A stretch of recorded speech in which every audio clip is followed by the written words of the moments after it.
If you find the main pigtail and you travel down the red, this will be your main positive for your 48 volt pack. If you go from the pigtail down to the end, that's your main negative for the 48 volt pack. So here is the diagram. Your batteries are going to be stacked everywhere, so label them. It doesn't really matter how you stack them or whatever, as long as you follow this. So if you write 1, 2, 3, 4, you're just going to follow the directions. So the main positive here will go to the main positive on 4, and the main negative here will go to the main negative on 1. From there, you'll take these fuses. All three are the exact same. Is that in the view? This one's long, medium, short. So that from there, you're just gonna go use those three, and since they'll be different distances apart, there's different options there. But basically, you're gonna make sure you go use one of them three, go from battery 1 positive to battery 2 negative, use another one from battery 2 positive to battery 3 negative, use the other one for battery 3 positive to go to battery 4 negative. Okay, so again, this could be over here and all over the place. That's why there's different links, because if this one's way up here, you need a longer one.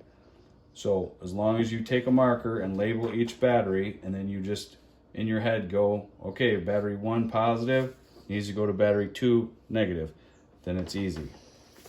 So now you got this. That's all accomplished. So this is this big cluster here. Now that leaves you these two items here. This is the voltmeter. This is the switch that runs the voltmeter. Am I within the thing? Yeah. This is the fuse for the voltmeter here. Okay, so you're gonna have to basically measure out this rectangle and cut a hole, and measure out the diameter of this and cut a hole. So what you'll have to do though is carefully, mark these, because where it goes matters, and carefully wiggle them off, all three. Then you could slide this wire through the hole, mount this, put the switch in, and then you'll put the wires back in place once it's in your bike. I just have it pre-assembled so that it's correct. But to make it simply said, there's 2 silver bars on the switch and 1 gold bar. The gold bar is the negative. The main positive that goes down to the battery, which hooks to the main positive here, that goes in the middle. And then the little skinny one that goes to the voltmeter is on the end. So that's pretty much the gist of it. Then once you get it all hooked up, the last thing left is this. This goes to your charging port. So instead of having a clip, because sometimes the clips are backwards, I've just left these edges like this. So now you're going to unhook the charging port from the existing controller. You can cut so you'll have the charging port in the side of the fake motor thing. Bring that wire out, and then there's a clip. You unclip it. You can cut off that white clip, and then you'll have the 2 wires that go direct from the charging port.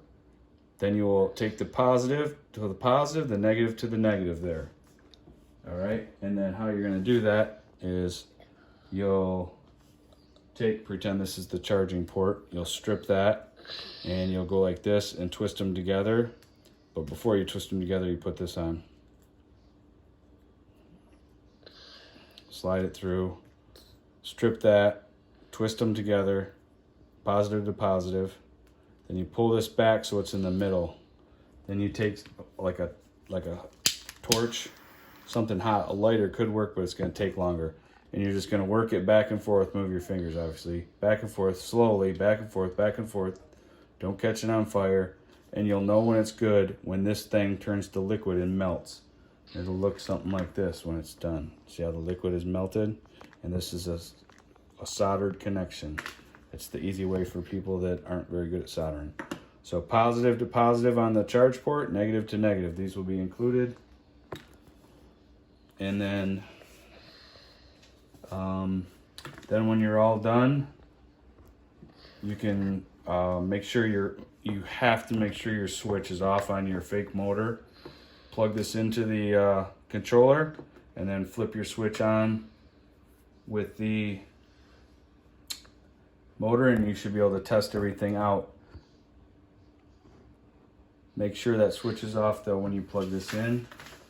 But here's basically the wiring diagram.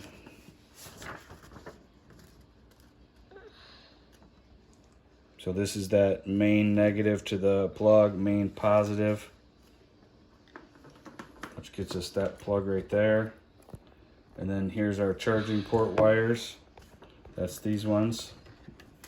And then here's our negative up to the switch, positive to the switch, and then back out to the voltmeter.